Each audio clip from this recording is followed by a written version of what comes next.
Hello and welcome to the latest edition of the New Haven Independent Vlog News Summary direct from our newsroom, otherwise known as my Compost Heap. Let's see what's in the stories that we're on this week.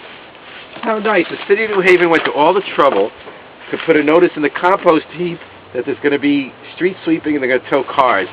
Now, if only they'd been nice enough to put that on the darn pole in front of my house. Now, I take some responsibility. I came home after dark, and there was no sign like this in front of my house, but if I noticed down the block, they had a sign up. So they towed my car the next day, and I take some responsibility for that, but I think the system stinks. $77 for them to take my car a couple miles. Another $50 for the ticket. They could at least put it on the pole in front of the house. Now, to be fair, the city says they're trying to improve it because people do get angry at the towing. They say they're going to have the mayor make these calls, you know, at all the houses that he's blasting, robocalls. He tried one of those this week. I don't have so much confidence in it because I watched them make the call this week and they said everybody with a listed phone number got a call from the mayor. We're testing the system. I never got that call. Never got the sign. So maybe they're trying to do better, but I still feel like you, City Hall, stole $127 out of my pocket and no other people feel that way too. What other stories are we working on? Here's a bat. Now, if you work in the city of New Haven, you hit somebody on the head, on the kepi with a baseball bat, that's violence in the workplace. And a lot of people thought we had a zero tolerance in the workplace policy in New Haven. They announced it and everything. Well, in a firehouse on Lombard Street, you had a classic case of violence in the workplace. Two guys were fighting each other. One of them was choking them. They had to be pulled apart.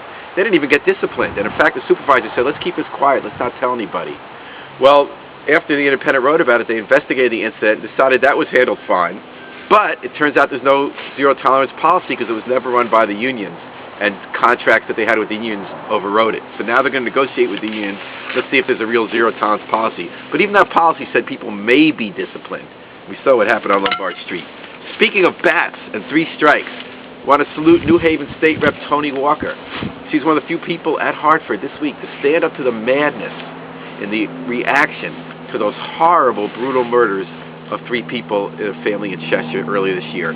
Obviously, we all feel terrible what happened to that murder. We want the system to work better. Those guys were out on parole. But this overreaction, not only ending parole so you have these overcrowded jails, not letting people out when it's time for them to get out. The idea that they now want to build more jails and have these mindless 3 strikes you're outlaws that just make it tougher for our community to get a hand on our criminal justice policy.